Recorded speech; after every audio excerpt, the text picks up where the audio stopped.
Quando eu ainda tava pra ler o mangá de Jujutsu Kaisen, uma das coisas que mais me chamava atenção na internet quando eu via spoiler rolando solto pra lá e pra cá era essa imagem da Maki. Eu não conseguia parar de pensar como a Maki que a gente conhecia lá na primeira temporada do anime tinha se transformado nisso, nessa figura, nesse símbolo. Eu só conseguia, como isso aconteceu, como ela se transformou em tão pouco tempo. Graças a Deus eu consegui atualizar a minha leitura e queria aqui compartilhar com vocês como aconteceu, explicando tudo em detalhes, como aconteceu essa transformação, incluindo a questão da técnica do Naoya, como ela conseguiu vencer o próprio clã e como foi o massacre, como ela se tornou o novo Itachi Uchiha de Jujutsu Kaisen. Bora lá, galera. A primeira coisa que a gente precisa entender é quem é a família Zenin. Essa é, galera, uma das 3 grandes famílias do universo Jujutsu. É uma família que valoriza técnicas amaldiçoadas poderosas acima de tudo e rejeita seus próprios familiares se eles não consideram seu poder aceitável. Para vocês terem uma ideia, até mesmo o Toji Zenin, que é um cara extremamente importante, aquele mesmo que quase matou Satoru Gojo no passado, ele foi rejeitado por eles devido à sua falta de energia amaldiçoada. Inclusive, o lema supremacista da família Zenin diz que, abre aspas, você não é um feiticeiro Jujutsu se você não for um Zenin. Você não é um humano se você não for o feiticeiro Jujutsu. Então, assim como a gente viu na primeira temporada do anime, a Maki Zenin, ela sempre teve uma relação muito complicada com a família e deixou o clã para se tornar feiticeira a fim de irritar os outros membros. Sua irmã gêmea Mai Zenin, que a gente também conhece na primeira temporada, mesmo possuindo energia amaldiçoada e sendo um membro ativo dentro da família, era excluída de qualquer título ou decisão política interna pelo fato de ser mulher. O machismo é tanto que tem uma frase da família que diz, abre aspas, qualquer mulher que não ande 3 passos atrás de um homem deve ser esfaqueada e morta. E dentro da família Zenin é esperado das mulheres um símbolo de perfeição, diferente dos homens da família, né? Esse ideal, inclusive, entra em choque, principalmente quando a gente vê a Maki no estado atual dela depois do arco de Shibuya, quando ela aparece lá no castelo, quando ela aparece lá na mansão, no todo o território da família Zenin novamente, né? Com aquele visual totalmente destroçado que a gente vai falar um pouquinho mais adiante. Mas agora a gente precisa se perguntar por que ela teve que confrontar a família Zenin. O arco atual, galera, que a gente tá vendo se chama Jogo do Abate. Se vocês quiserem, inclusive, eu posso trazer um vídeo aqui explicando todas as questões das regras, enfim, por que esse jogo tá acontecendo. O propósito é só você lembrar de se inscrever e também deixar nos comentários para eu ficar sabendo, beleza? Então vamos continuar. A Maki, depois disso, ela ficou responsável por pegar um lote de armas amaldiçoadas com seu clã, mas que já tinham sido pegas da escola de Tóquio pelo clã Zenin e pelo clã Kamo depois do selamento do Gojo como uma forma de prevenção. Inclusive, quem tiver curiosidade de saber como foi o selamento do Gojo, qual foi a armadilha feita para conseguir selar a besta, aprisionar a besta, também tem um vídeo no canal que vai estar aparecendo no final desse para quem quiser assistir também. Vamos lá continuar. Ao mesmo tempo, o Zenin ancião, chamado de Naobito, ele acabou falecendo e deixou a liderança do clã para o Megumi, que a gente conhece caso o Satoru Gojo ele fosse morto ou estivesse incapacitado. E como a gente sabe que o Gojo ele foi selado, a liderança da família iria para o Megumi, que a princípio não quis aceitar por não querer ter contato com a família de novo, mas no fim acabou cedendo, já que ele é um feiticeiro de prestígio e tem uma boa relação com os membros das outras 2 grandes famílias, e isso era um ponto a se considerar. Isso obviamente fomentou a ira do filho direto do ancião Naobito, chamado de Naoya, que é o vilão principal, né, o antagonista principal desse arco do massacre do clã Zenin, ele que esperava se tornar o líder depois da morte do pai. Você vê o quanto que ele se importava com o pai, né? Ele só queria que o velho morresse para assumir assim a liderança, né? Mas então o alto escalão da família Zenin, incluindo o próprio pai da Maki, decidiram armar um plano para executar ele sem que isso afetasse negativamente a imagem deles, já que, como eu falei, o Megumi ele era bem visto no meio Jujutsu, ele causava boas interações, né, com as outras duas famílias. Então eles usaram o argumento de que tanto o Megumi quanto a Maki e a Mai, que é a sua irmã, deveriam ser executados, sim, executar as próprias filhas por tentarem libertar o Gojo do seu selamento, algo que foi definido depois do arco de Shibuya como um crime. E aqui vocês perguntam, mas peraí, não é de interesse dos feiticeiros, enfim, do sistema libertar o Gojo para resolver essa situação toda? Não é bem assim, mas eu não vou entrar tanto aqui em detalhes. Se vocês quiserem, também posso fazer um outro vídeo à parte, é só deixar mais uma vez nos comentários que a gente toca nesse ponto mais específico, mas vamos precisar continuar aqui que é muita coisa. Agora vamos falar da derrota que precede a vitória. Finalmente, a Maki ela entra na casa da família Zenin e primeiro se encontra com o Naoya, filho direto do antigo ancião que acabou falecendo. A conversa entre eles dois, né, já mostra que é um ambiente completamente hostil para ela quando o Naoya ele diz: seu rosto, né? Porra, seu rosto, ele era a única coisa que salvava em você e agora ele tá todo arrebentado. E ela ainda aproveita, não deixa barato e ainda responde, né? Então você consegue realmente diferenciar o rosto das mulheres? Eu achei que você só olhava para as bundas delas. E não só ele, mas também a própria mãe da Maki, depois quando ela tá rumando em direção ao cofre da família, a mãe dela grita, mandando ela parar e diz pra Maki dar orgulho a ela pelo menos uma vez na vida. Olha só o ambiente desgraçado, que era realmente um ninho de cobra que ela tá entrando ali. E para completar, quando a Maki ela chega até o cofre, ela encontra o seu pai com o corpo da sua irmã ensanguentado e derrotado no chão, e ainda diz que o cofre já havia sido esvaziado, ou seja, né, olha só a situação, né? Ele já se prepara para a batalha, o seu pai Ogi Zenin, usando sua técnica chamada de emoção da pétala decadente, querendo usar na própria filha. Essa técnica que envolve ele e sua espada em uma energia amaldiçoada e que serve para neutralizar expansões de domínio. Tudo bem, a Maki não tem energia amaldiçoada, não tem como executar uma expansão de domínio, mas ainda assim, essa ainda é uma técnica que permite com que sua lâmina atinja automaticamente qualquer coisa com a qual a sua energia entre em contato. E em contrapartida, a Maki, apesar de não ter energia amaldiçoada, ela tinha uma arma amaldiçoada. Aí que tá o pulo do gato. Ela pegou uma espada que absorve energia amaldiçoada e libera conforme a vontade do usuário. Isso meio que coloca a Maki em certa vantagem, né? Já que ela não possui expansão de domínio para assim colocar o pai dela em vantagem. Ou seja, a sua estratégia era trocar alguns golpes diretamente com o seu pai para sua espada poder absorver energia suficiente e depois conseguir finalizar a luta rapidamente. Esse era o plano inicial dela. Então, logo antes do clash entre eles, o seu pai diz: "Sabe por que meu irmão mais velho foi escolhido como líder ao invés de mim?" E ela responde: será que é porque você é um lixo que não liga de matar os próprios filhos? E nessa hora a Maki consegue quebrar a espada do seu pai e com isso tenta encurtar a distância para a finalização, mas ainda assim o que ela não esperava é que o pai dela conseguiria ainda, depois disso, aplicar um golpe mesmo com a lâmina partida, usando pura energia amaldiçoada como uma extensão da sua espada, que acabou cortando o olho e o bucho da Maki. E ele completa dizendo, mandando a resposta dele: "É porque vocês duas não passam de dois fracassos." E assim termina um dos capítulos desse mini arco. E depois já começa, galera, continuando o impacto desse momento, com o pai dela arrastando no chão o corpo das duas irmãs e ele se comparando ao irmão dele, né? Falando como o irmão dele só foi despertar os seus poderes recentemente e que ele nunca foi inferior ao irmão, exceto por uma coisa: a capacidade dos seus filhos, pelo fato das filhas serem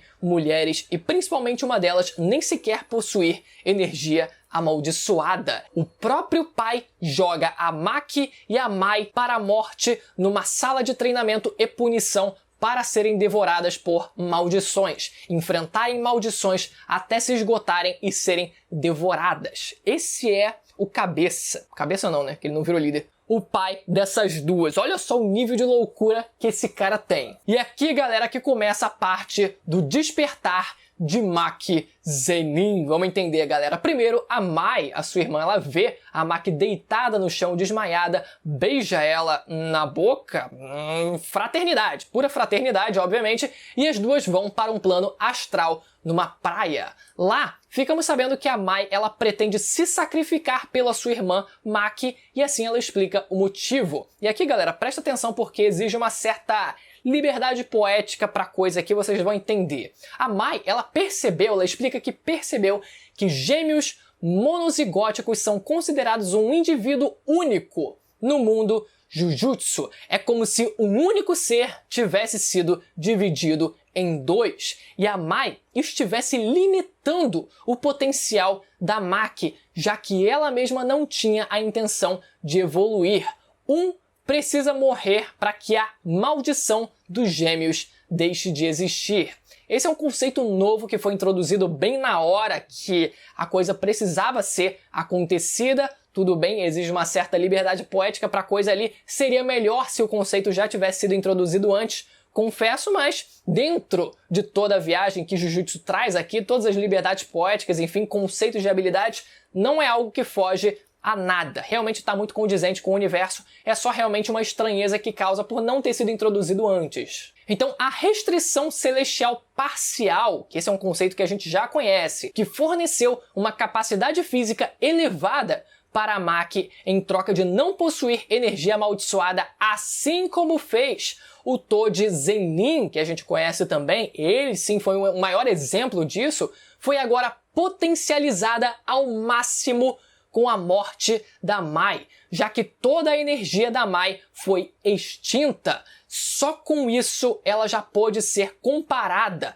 visualmente ao próprio Toji Fushiguro. Então a Maki se levanta e o seu pai sente uma presença estranha e percebe que as maldições sumiram. Ele então lembra uma sensação antiga que ele mesmo queria esquecer com toda certeza, que era o medo de quem? De Toji Zenin. Só que agora esse medo vem da Maki. E a gente vê a imagem deles dois ali como se estivessem em paralelo, né? A Maki, ela sendo a nova Toji Zenin. Então ele se prepara logo no momento ali para atacar com sua técnica de fogo a sua filha, mas nem sequer teve chance. Logo depois, uma página dupla da Maki decepando a cabeça do próprio pai sem qualquer dificuldade ou remorso. E o capítulo termina com ela dizendo: Mai, vamos começar. Nossa senhora, nesse momento a parada fica maneira. Então no capítulo seguinte, a Maki se depara primeiro com o esquadrão Kururu, composto de homens que não possuem energia, mas que treinaram a vida toda as suas artes marciais.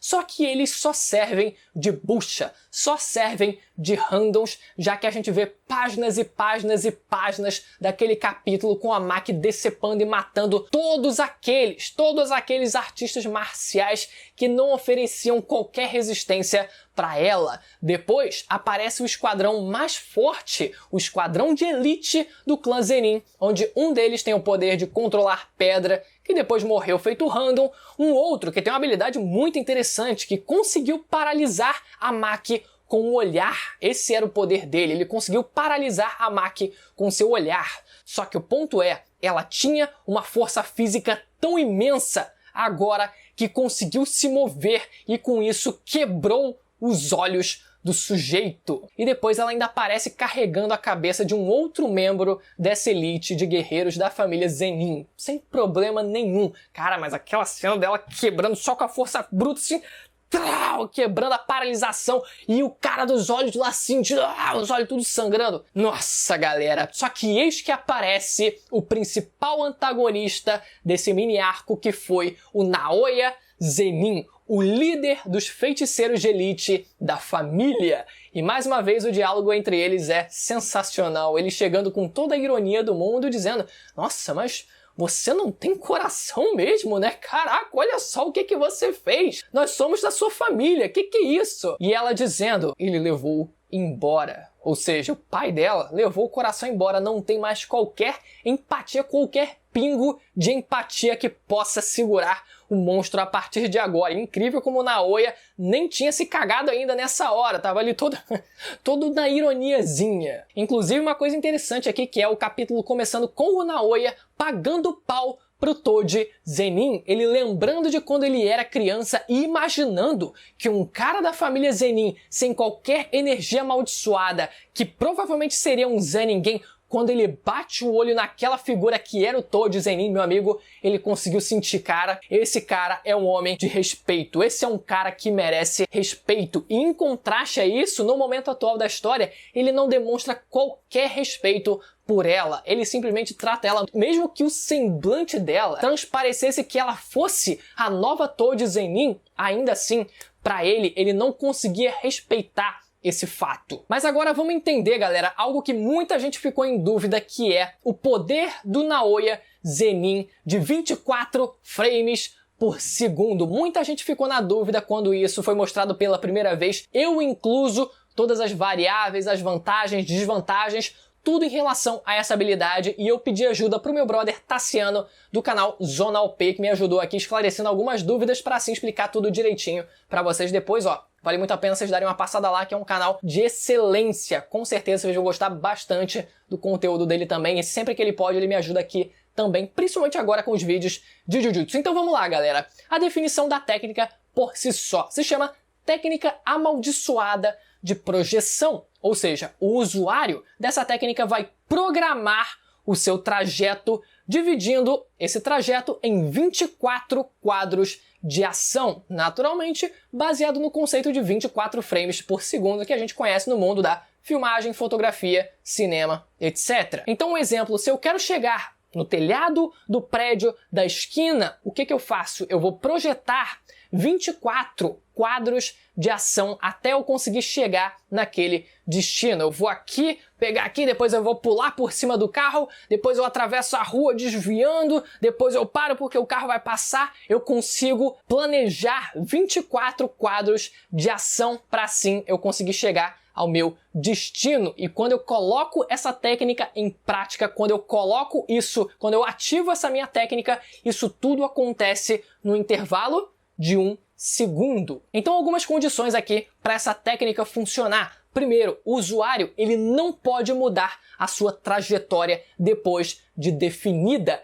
A sequência de movimentos é cumprida de forma automática. Ele não tem opção. O corpo dele se move de forma automática. Ele não pode impedir isso de acontecer. Segunda condição, esses movimentos precisam respeitar as leis da física. Por exemplo, eu vou sair voando e depois eu vou voltar no passado. Se você não for um cara que consiga realmente voar, você já não vai conseguir executar isso e muito menos o segundo passo, que seria voltar no passado. Você precisa respeitar as leis da física dentro do limite cabível de um mangá shonenzão de porrada. Terceira condição aqui também, esses movimentos eles precisam respeitar a capacidade física do usuário. Não adianta ele chegar, por exemplo, e dizer, olha, eu vou até os Estados Unidos. Não tem como. Você não tem uma habilidade, por exemplo, de teleporte. Você não pode correr tão rápido que você vai chegar nos Estados Unidos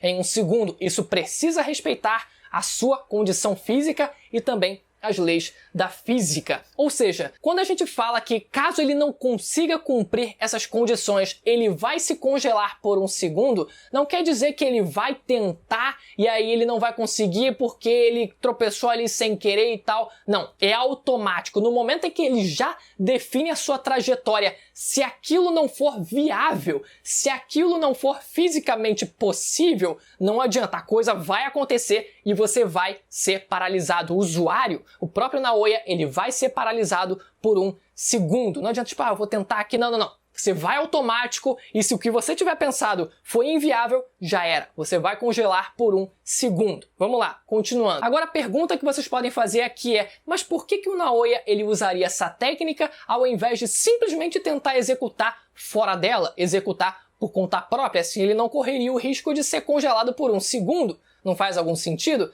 Mais ou menos. Na verdade, essa técnica tem uma vantagem per se. Gostei de usar esse termo, não é um termo chique, é um termo inteligente. A vantagem é o seguinte: conforme o usuário ele repete essa técnica sucessivamente, ele pode executar os movimentos em maior velocidade. Isso porque se ele terminar em uma sequência de movimentos estando em alta velocidade, ele pode aproveitar e aumentar a velocidade da próxima sequência. Imagina como se fosse um carro, imagina como se o Naoya ele fosse um carro e estivesse no ponto morto. Eu quero chegar a 100 km por hora, só que o carro ele não tem a capacidade de chegar a 100 km por hora em um segundo. Então o que ele vai fazer? Primeiro, ele vai projetar o que o carro aqui vai fazer no intervalo de um segundo, que talvez fosse ali chegar até os 20 km por hora. Já que depois ele já está a 20 km por hora, por que não ele projetar para daqui a um segundo ele tá a 40 km por hora e assim ele vai aumentando a velocidade sucessivamente, e é isso que coloca ele em vantagem. Ele termina um movimento já em velocidade, já emenda com outra sequência. Isso faz com que ele ganhe uma certa vantagem acumulativa. E a outra capacidade dessa técnica é o seguinte: se ele tocar em outra pessoa, a outra pessoa também precisa cumprir a sequência de movimentos. Mas como é que a pessoa vai adivinhar os movimentos que o Naoya pensou para ela? Exatamente! Não tem como a pessoa prever, e é por isso que a pessoa acaba sempre sendo congelada por um segundo. Não tem para onde ela fugir se ela for tocada. Ela não vai adivinhar, não vai saber o que se passa na cabeça do Naoya exatamente, então vai acabar errando e sendo congelada por um segundo. Então a pergunta que fica é: como a Maki ela conseguiu burlar essa técnica do Naoya durante a batalha? Extremamente simples. A Maki ela chega e desafia o Naoya para um ataque frontal. Ainda aproveita e dá uma brincada ali, né? Dizendo: ó, só vem me dar um abraço aqui, né? Chamando ele para dar uma porrada de frente nela. Mas ela sabia que ele seria um covarde do jeito que sempre é e tentaria atacar pelas costas. E como ele não pode mudar a sua trajetória, ele usou a sua técnica e projetou a sequência, a trajetória dele para que ele fosse por trás da Maki para atacar ela por trás. Ela simplesmente se virou e revidou antes que fosse atingida, afundando assim a cabeça dele no chão. Dessa forma, o principal antagonista do arco ele foi finalizado, mas ainda tem mais. Tem a mãe da Maki que ainda estava presente no recinto, galera, e isso é pesado. A Maki ela vai até a sua mãe, mas ao invés de matar ela diretamente, ela ainda tenta conversar com a mãe, mas a mãe dela recusa e quer que ela fique longe, começa a surtar e gritar um monte de coisa, e aparentemente depois a gente vê ela com uma faca na mão, com o seu pescoço cortado. Então parece que ela acabou cortando a própria garganta. Talvez, acredito eu, por se recusar a ser morta pela filha fracassada dela, ou até mesmo como uma forma de vergonha, vendo a filha dela eliminando o próprio clã. Isso é vergonha pra mim, se corta a garganta, sabe? Eu imagino loucuras desse nível, por mais que a gente não tenha visto ali ela explicando exatamente por quê. E depois dela cortar a própria garganta, ela ainda vai e mata o Naoya. Sim, a mãe da Maki, ela vai e elimina o Naoya. Ela, tipo, dá uma facada nas costas dele, assim, pra finalizar. Ele fala assim, cara, tipo, enlouqueceu, a véia ficou louca de vez. E no último capítulo desse arco, a Maki depois aparece saindo da casa do Zenin, carregando o corpo falecido da Mai e entregando pra garota da vassoura de bruxa, a Momo Nishimiya. Vemos também a fala do narrador dizendo que todos da família haviam sido mortos, mas que não sabiam quem tinha feito isso, já que não tinha resquícios de energia amaldiçoada de alguém, mas que por essa bagunça, as outras duas famílias, a família Gojo e a família Kamo, pediram para revogar o título da família Zenin das três grandes famílias, e essa decisão ainda está em aberto, se realmente vai acontecer. Mas como Megumi, ele é o cara que tá para herdar o clã agora, talvez eles deem um braço ali e já falam, não, tudo bem, agora que o Megumi ele vai entrar como líder do clã, talvez a família tome jeito e assim fique uma coisa um pouco mais tranquila. Vamos deixar a família ali ainda ativa como membro ali importante das três grandes famílias do mundo, Jujutsu. Então, galera, a Maki, ela pode não ter conseguido as armas que ela foi buscar, mas ela conseguiu talvez a maior de todas as armas, que foi a transformação dela numa máquina de matar. Agradecer mais uma vez ao Tassiano do canal Zona OP por ter auxiliado na construção do roteiro desse vídeo. E lembrando, galera, o canal tá quase alcançando 500 mil inscritos. Preciso que você se inscreva e também ative o sininho para não perder a notificação dos próximos vídeos, para assim a gente continuar trazendo esses vídeos mais elaborados, explicativos do universo de Jujutsu, que eu tô super empolgado. Demora um pouquinho pra fazer? Demora, mas é sempre um prazer estar falando do mangá de Jujutsu aqui no canal, então conto muito com a sua inscrição. E agora confere, ó, o vídeo do selamento do Gojo, que também ficou bem legalzinho, ficou bem explicativo. Beleza? Até a próxima. Tchau!